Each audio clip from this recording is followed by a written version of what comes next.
Hello my spider friends, I'm in the shed tonight wearing this lovely hooded throw which I have sort of twisted around to form a sort of a fleecy bolero. It's covering a Mandalorian t-shirt, but this is obviously this is Grogu by order from the Mandalorian.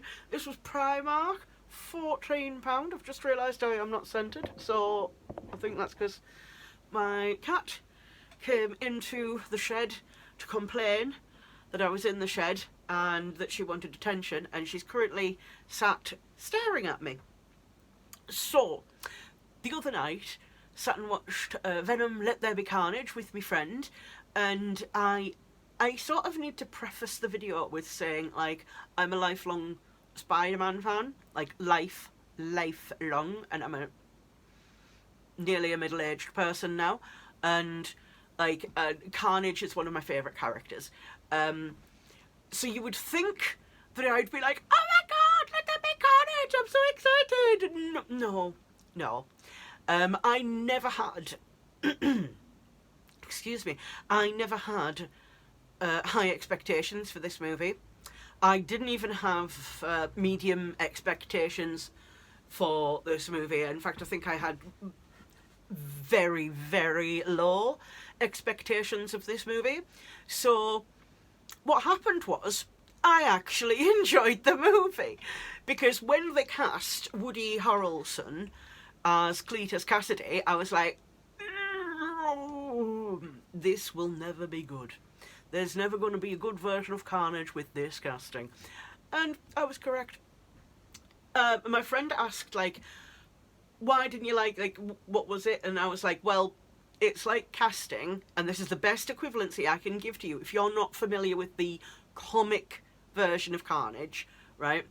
It's like casting David Schwimmer, Ross from Friends, as Hannibal Lecter. Just put that into your mind. And I'm not talking present day 50-year-old David Schwimmer. I'm talking like peak Friends David Schwimmer as Hannibal Lecter. Yes, can you imagine that? Can you imagine that being good? So I never had expectations for this movie. I was expecting it to be terrible. And what happened was I was entertained by this movie. It was quite funny. I was watching it with like my best friend, and he didn't laugh at all, really. And I was like sitting there like tittering away pretty much all the way through with the movie. And I think basically it's that my sense of humour and his sense of humour is almost identical until it comes to certain things, and then we split in the most bizarre way. So like I'm like like White Chicks is literally the funniest movie ever made, and he thinks that I'm insane. So you know, I was laughing at it and he wasn't, but my expectations were like, they were buried. They weren't like even like low. They were buried beneath the floor. So I wasn't expecting a good movie, so being entertained even a little bit is kind of a bonus. So, yeah, I'm sorry, I was entertained by myself. So yes, I enjoyed it, but, you know, it was never going to be good. This version of Carnage was never going to be good. The good news is, however, that they've now moved Venom into the MCU. Hashtag spoilers. So now they can have a good version of Carnage, and I'm telling you, if they don't cast Doug Jones as Carnage, it will be criminal, because Doug Jones is perfect. There's just no question about it. Doug Jones would be absolutely perfect playing the role of Carnage in the MCU. Please listen, Disney executives. So, yes, so it might not be the only version of Carnage we get to see. So it's not the end of the world that it wasn't very good. But I was still managed to be entertained by it. Not because of Carnage, because of like the bickering between like Eddie and Venom. That was the entertaining parts of the movie. It wasn't the Carnage bits, because to be honest, I mean, Carnage was barely in the movie. It was mostly Woody Harrelson, and a bit of like Naomi Harris. Not so much that we knew anything about her character other than her name and what her bad mouth powers were. We didn't know, why she was in a children's home or how she had powers or just like anything about her character. Like what did she do that was bad before she ended up in this place? Do we know? No, we don't. So, I thought that was a little bit unfair that we didn't learn anything at all about her character. But Reece Shearsmith was in the movie, who was out of League of Gentlemen and Psychoville and Inside Number 9, who is a wonderful comedian and very much respect him. I have met him when I went to see the League of Gentlemen live. Lovely, lovely man. Very kind. Clearly he was knackered at the end of the night, but they stayed and they made sure that they signed autographs for everyone, which was amazing of them.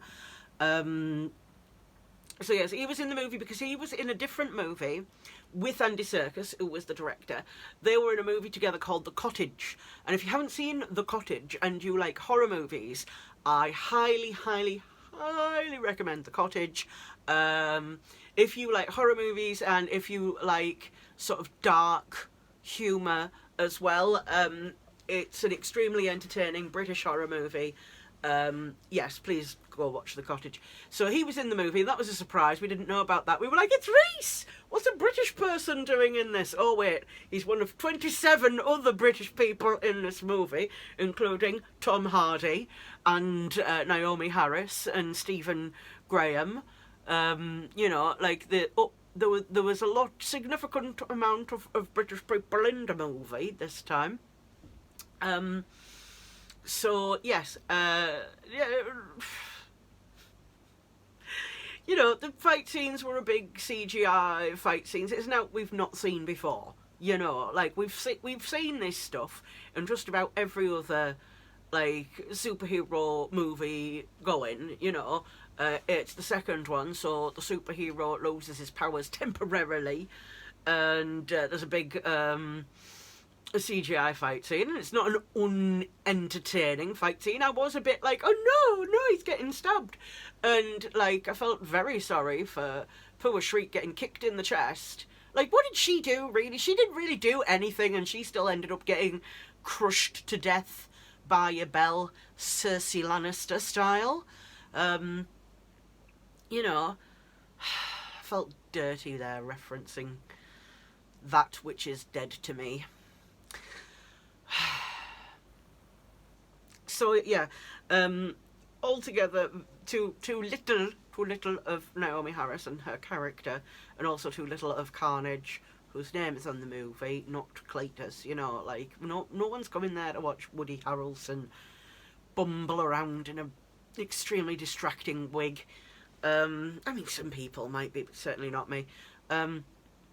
So, I enjoyed all of the humour and everything, and I laughed a lot, and, it wasn't something spectacular, but again, I didn't have particularly high expectations. To begin with, when it came to this movie, it was not something that I was expecting to blow me away. So, like, on the whole, I enjoyed the movie, I found it entertaining, but it is a great pop, but it's like it's not good. It is not a good movie, but I still enjoyed it because I wasn't expecting it to be a good movie. Like, if I sit down to watch a Roger Corman movie, I'm not going to expect great things from this.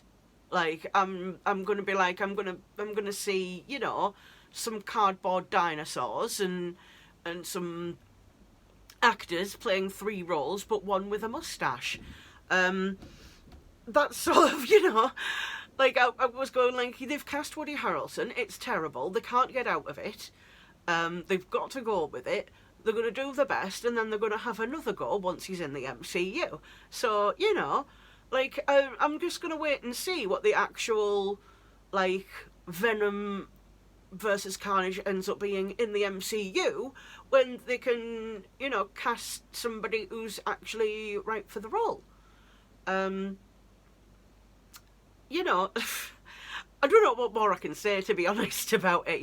It's like, I'm not mad because I wasn't expecting it to be good.